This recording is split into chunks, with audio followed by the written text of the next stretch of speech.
Yo, what's up? Brad Marno here, and welcome to another episode of Word of the Week Wednesdays. In this episode, we're going to talk about the word happy. Now, if this is the first Word of the Week Wednesday episode that you are seeing, basically what we do is we look at words and try to look at them from different angles to see if there might be some different nuanced meanings, to see if we can expand or enhance our definition of the word so that as we're talking with other people or just thinking to ourselves, we can be more clear on what we mean in the different situations where we use those words. So yeah, that's what we're gonna do. So let's talk about the word happy. Happy is really interesting because I feel like it's something that we all pursue, and I feel like it's a word that's not like crystal clear in terms of what it means. So, for example, you could be really happy because your team just won the Super Bowl, right? And then on the other side, you could be really happy in like a really critical relationship in your life. And those are only two examples, but they're like totally opposite. One of them is because some other people that you've never met went and did a thing, right?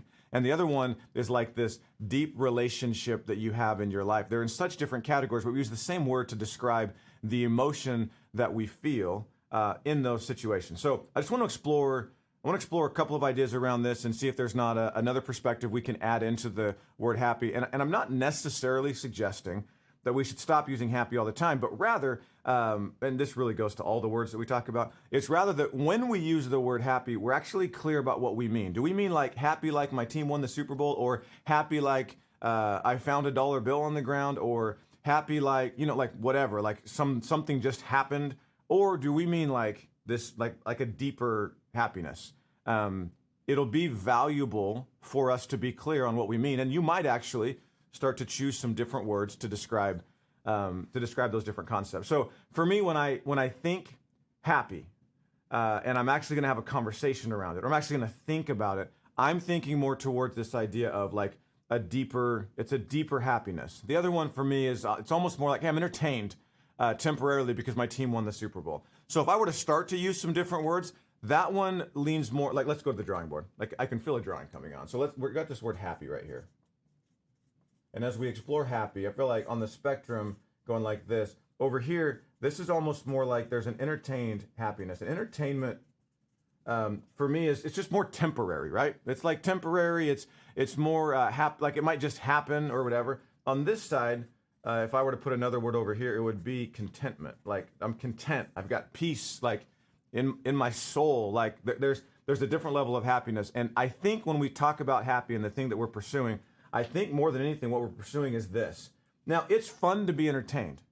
I just don't think that as we like the thing that we're like chasing deep in our heart and our soul is probably not entertainment. It's probably has something to do more with like a true peace of like I'm just at peace and I'm content with life and the world around me, no matter what's going on around me.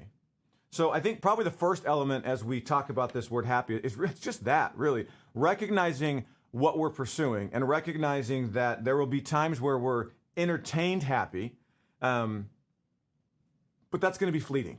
And that's really not what we're pursuing. What we're pursuing is more like this deep, lasting contentment and happiness. And for me, as I look at the word happy and I look at what I'm actually pursuing, again, it's like peace and contentment.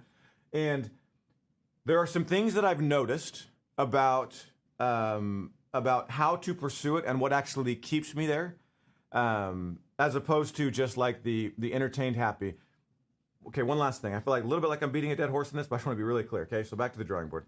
This entertained happiness, when this is what we're chasing, because it kind of feels the same. They both feel like happiness. But when this is what we're changing, our life feels like this.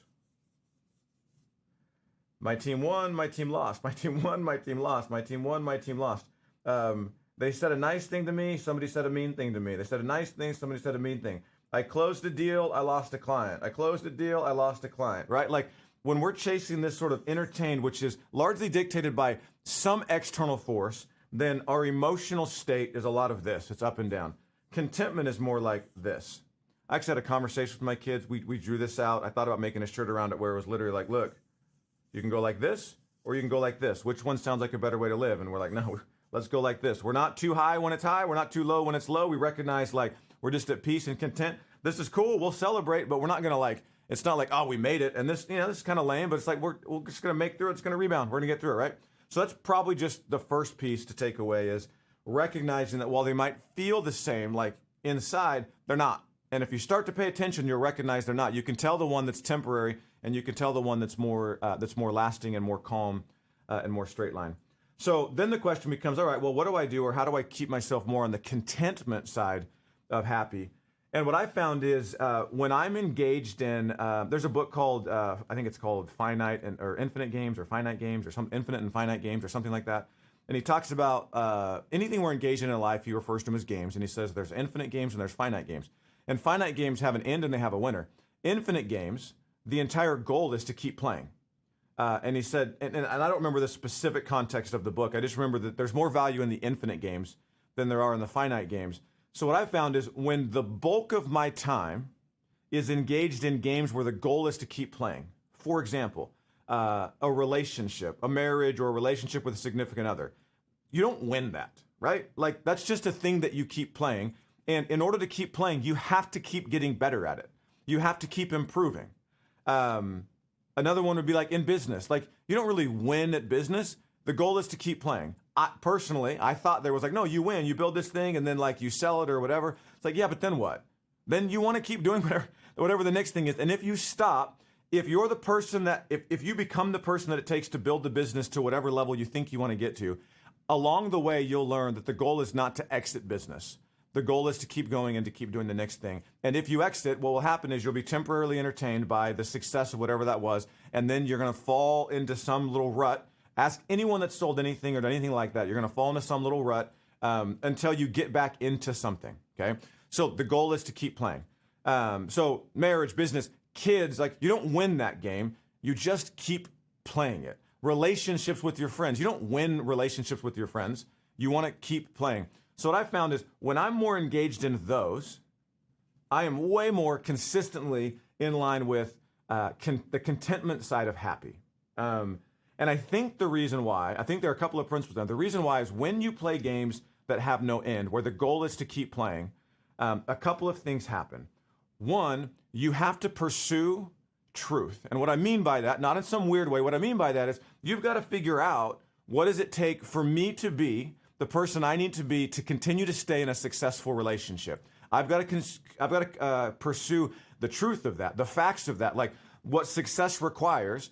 And I have to continually be growing and developing and expanding myself. And I think that's where contentment comes. The only way you can stay in games that are meant to be stayed in or meant to be played is that you're constantly refining yourself, which means you're constantly looking for, well, what's true? You're constantly learning new skills. You're constantly developing yourself. It's kind of like why this thing is dollar on the hat, or, oh, wrong side. But we got the process of progress. There's another video where we talk about that. When I stay in that, I am closer to the contentment side of happy. When I recognize that my whole life is a game to continue to be played, and the game is personal development, personal progress in whichever categories or areas of my life I've decided to play in, it's then to continue to iterate as fast as possible and get better. There's not really a time where it's like, oh, and then I'll just stop and I'll just rest for the rest of my life. No, that's us slipping back into like thinking that entertainment is the same thing as contentment, even though it feels like happy, but it's not. So that's it. We'll go back to this as we close this up. We want to be on the contentment side of happy, not the entertainment side of happy. It doesn't mean that we don't do things that are fun, that are entertaining, okay? I just want to be clear about that. That's not what I'm saying. What I'm saying is we want the bulk of our focus to be engaged in activities and games that are meant to be continued to be played, because it forces us to become the version of ourselves that can live in the contentment side of happy, meaning our life will look a lot more like this and a lot less like this. All right, hopefully that gave some new perspective shifts. I'd love to hear if anything clicked, if there's anything valuable. I'd love to hear it. Drop it in the comments. If there's anything you're like, I think you're wrong, drop that in the comments too. I'd love to hear that as well. If you enjoyed this, hit the like button, subscribe to the channel. There's some other links to some other resources. Check them out. Otherwise, I'm going to catch you in the next video. All right, peace.